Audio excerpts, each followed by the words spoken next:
It is now 38 minutes after. 21 years ago, Evel Knievel revved up his Triumph motorcycle and flew 150 feet in the air over the fountains in front of Caesar's Palace in Las Vegas. It was a stunt that really made him famous, but as you can see here, it did not end well. Evel's bike came to a crashing halt on the landing ramp, and he spent the next 67 days in the hospital, 30 of them in a coma. These are the same Caesar's Palace fountains. Tomorrow evening, Evel's 26-year-old son, Robbie, will attempt to duplicate his father's stunt, this time without hands. The event will be carried live on pay-for-view cable television. Evel Knievel and his son, Robbie Knievel, join us this morning from KTNV in Las Vegas. And good morning. Hi, Joan. Good morning. You know, Evel, you've said that this was the, I said the stunt was the one that almost killed you. And I just wonder, as a parent, how you're feeling right now. I mean, are you proud that your kid's following your footsteps, or are you pretty concerned that this might kill him? He's got a big job to do. I jumped it without watching someone fall and crash like I did and like the other guy did in 1980. And, you know, Robbie started riding when he was 6 years old, Joan, and I started riding when I was 16. I went to Caesar's Palace with 10 years of experience. Robbie's going with 20 years of experience. Records are not made to be broken. Children are born, loved, educated, and through evolution and their spirit of God within them is what makes them better athletes. And Robbie is much better than I ever was, and if anybody can make this jump, he can make it.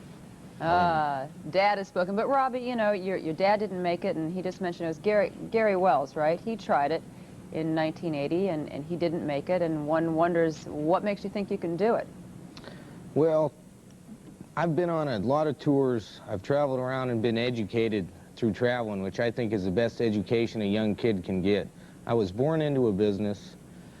I've been known to be this modest, kind of nice guy, but I would like to say that out of the egotistical celebrities I've met in my lifetime, and the daredevils and stuntmen, I've met about 10 to 20 of them that really had some brains, and I'm one of them. And without a teacher like Evel Knievel, there'll never be another Evel Knievel, but there is a Robbie Knievel. Without his teaching and the experience I've learned from him, I couldn't make this jump if it wasn't for the 20 years of experience I've got compared to 10 years of experience he had when he jumped Caesar's Palace. And jumping at a great hotel like Caesar's Palace, gladiators of the old Rome and everything, how he came up with the idea, I don't know, but he did it. And if anybody deserves to do it, it's his son, and I'm going to make it. I'll be the last guy to try it. Are you really going to do it without hands? I'm going to do it no hands all the way across. I'm just totally confident. It's a day before the jump, and I'm going to land on the other side, and I'm not going to crash, and I'm going to walk away.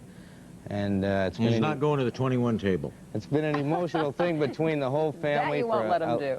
For a lot of years. My grandfather was into racing. My great-grandmother's still alive. She's the artery of the family. I'm going to be very proud after this jump, and I think the whole family will. Just to remind people, I mean, 175 to 200 feet, that's longer than a football field. And you can't really practice. I mean, this is not something you can go out and practice it a few times. Super Dave showed me how to do it. It is reported, it's reported in the New York Times that this gig, if you will, could gross as much as $60 million. You're the one putting your life on the line. What kind of a share do you get? I'm hopefully going to make some money. I won't know that until after the jump. I'm concentrating on the jump. I've been waiting for this for 10 years. It's been a big dream of mine. I just hope I make it, and I think I'm going to head overseas and then go for the Snake River Canyon. I'm not in too much of a hurry to do that. Joan, he's not concerned about the money. Yeah, he's sitting on the bike that's going to be used. What is your what's the last minute advice, Dad? Give him some last minute advice. All I can tell you is this. He's not a guy like Spinks that's going into the ring in the first round and lay down. This kid is facing the toughest competitor in life, and that's death. And if he's not alive, he won't collect the paycheck. And believe me, if you want to know what pressure is and what ability is, I invite anybody that wants to sit on this takeoff ramp at Caesar's Palace and look across it 175 or 200 feet and look at the pillars he's got to go through. It's a tough job, and he's the best in the world. If anybody can do it, he can. I'm not encouraging it. I made him promise me when he was a little boy that he would never do what his father did when he laid in my arms on the way to the hospital in ambulances.